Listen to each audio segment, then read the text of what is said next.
একবাৰ আদৰণি জনাইছোঁ মোৰ চেনেললৈ আৰু আজি মই আমাৰ খাদ্যৰ হাবিখনৰ বাহনিখনত আছোঁ, বাঁহ গছৰ তলত আছোঁ।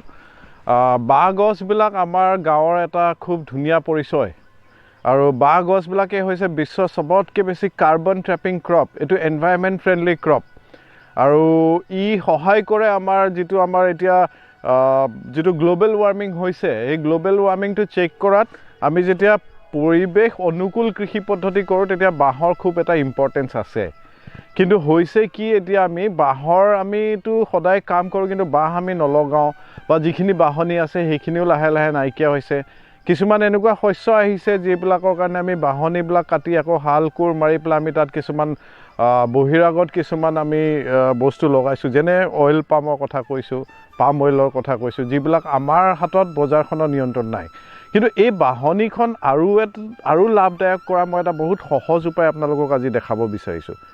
সাধাৰণতে মানুহে ভাবে যে বাহনিৰ তলত একো খেতি কৰিব নোৱাৰি, বাঁহ গছজোপা থাকিব আৰু বাঁহ গছৰ লগত একো খেতি নহয়। কিন্তু মই আজি আপোনালোকক দেখাব বিচাৰিছোঁ এই বাহনিৰ তলতে আমি ধুনীয়াকৈ জলকীয়া খেতি কৰোঁ, ভোট জলকীয়া খেতি কৰোঁ, কৃষ্ণ জলকীয়া খেতি কৰোঁ।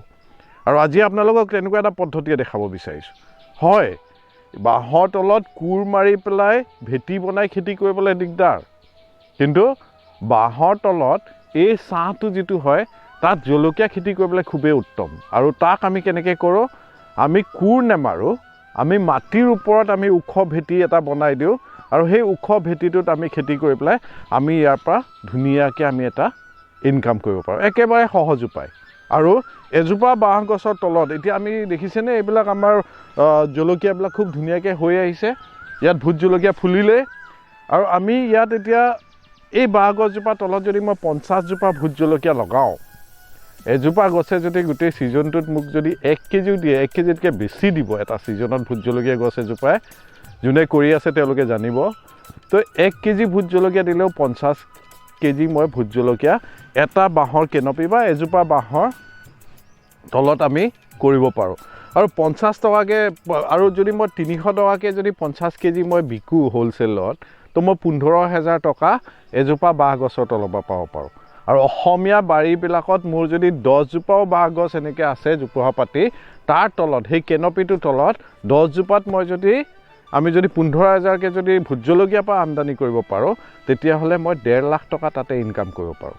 আৰু তাৰ ইয়াত আপুনি দেখিছে যে তাৰ উপৰিও আমি ইয়াত ছাইডত আমি আনাৰস লগাই দিছোঁ। একেবাৰে সহজ উপায়, খালি লগাই থৈ দিওঁ, আমি তাৰপিছত ছিঙিবলৈহে আহোঁ। দাহঁতে ইয়াত লাগি এইবিলাক দেখিছেনে, একদম ধুনীয়াকৈ খালি এটা বৰ সহজ উপায়, যিটো আমি মানে আপুনি ইভিন আপোনাৰ ল'ৰা ছোৱালীকেইটাও আপোনাৰ লগত আহি পেলাই কৰিব পাৰে। তেওঁলোকে যেতিয়া শিকিব পৰিৱেশ অনুকূল কৃষি পদ্ধতি, পৰিৱেশ অনুকূল আমাৰ যিটো জীৱনৰ পদ্ধতি, তেতিয়া দেখিব যে কোৰ মাৰি দিলে অনুজীৱবিলাক বেয়া হয় আৰু বাঁহৰ তলত মই কোৰ মাৰি খেতি কৰিব নোৱাৰোঁ। কিন্তু মই শুকান পাতবিলাক গোটাই পেলাই শুকান পাতবিলাক এনেকৈ এটা ভেটি বনাব পাৰোঁ, যাক মই ধৰি লওক ইয়াত মই 1 ফুট শুকান পাত মই এনেকৈ উঠাই দিলোঁ, 1 ফুট মই পূৰা শুকান পাতবিলাক এনেকৈ জাপি দিলোঁ, কালেকশ্যন কৰি লৈ পেলাই। তাত বাঁহৰ পাতো আছে, বাঁহৰ পাত বহুত পৰি যায়। তাৰপিছত মই পচন সাৰ বনালোঁ বা মই ডাঙৰ গছ এজোপা তলৰ যিটো টপ চইল, যিটো ওপৰৰ মাটি, সেই মাটিটো মই সেই পাতখিনিৰ ওপৰত দি দিলোঁ। তো এতিয়া চাওক, এইটো এটা মোৰ এতিয়া তলত পাতৰ 1 ফুট আৰু ওপৰত এতিয়া আপোনাৰ ইয়াত মোৰ 2 ফুটমানৰ এটা মাটি, টপ চইল আৰু কম্পষ্টৰ এটা মোৰ ঢিপ বনি গ'ল। আৰু এই ঢিপটোতে এতিয়া দাই ধুনীয়াকৈ ইয়াত আমি আজি এই কৃষ্ণ জলকীয়া লগাইছোঁ, কৃষ্ণ জলকীয়া পুলিটো ৰুই দিলে। তাৰপিছত আমি কি কৰোঁ, এই বাঁহৰ পাতে পৰি আছে, বাঁহৰ পাতবিলাকে ইয়াক আমি ঢাকি দিলোঁ। খুব সহজতে আমি কৰিব পাৰিলোঁ। ইয়াত পানী দিব দৰকাৰ নাই, পানী নাইও আমাৰ ইয়াত। আমি এই বাহনিৰ মাজত, হাবিৰ মাজত খেতি কৰি আছোঁ।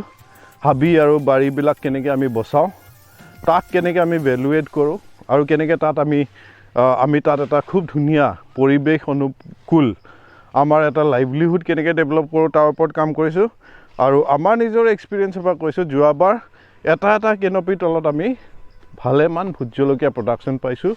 আৰু মই অংকটো ক'লোঁ, যদি বাহনিখন আমি ৰাখোঁ আৰু বাহনিৰ তলত আমি ভোট জলকীয়া আৰু কৃষ্ণ জলকীয়া নিচিনা আমাৰ থলুৱা জলকীয়াবিলাক যাৰ বীজটো আকৌ আমি ৰাখিব পাৰোঁ সেইখিনি যদি আমি খেতি কৰোঁ তেতিয়াহ'লে আমি ঘৰতে বহি লাখ টকা উপাৰ্জন কৰিব পাৰোঁ। এই ভিডিঅ'টো চোৱাৰ কাৰণে ধন্যবাদ আৰু পৰৱৰ্তীও এনেকুৱা কিছুমান বহুত চিম্পল আইডিয়া যিবিলাক আমাৰ ল'ৰা ছোৱালীবিলাকেও খেতিৰ প্ৰতি আকৰ্ষিত হ'ব পাৰে, খুব বেছি কোৰকোদালি লৈ কাম কৰিব নালাগে আৰু প্ৰাকৃতিকভাৱে খেতি কৰিব পাৰে, তাৰ বিষয়ে আৰু ভিডিঅ' কিছুমান আপলোড কৰি থাকিম। চাই থাকিব মোৰ চেনেলটো আৰু ছাবস্ক্ৰাইব কৰিবলৈ নাপাহৰিব।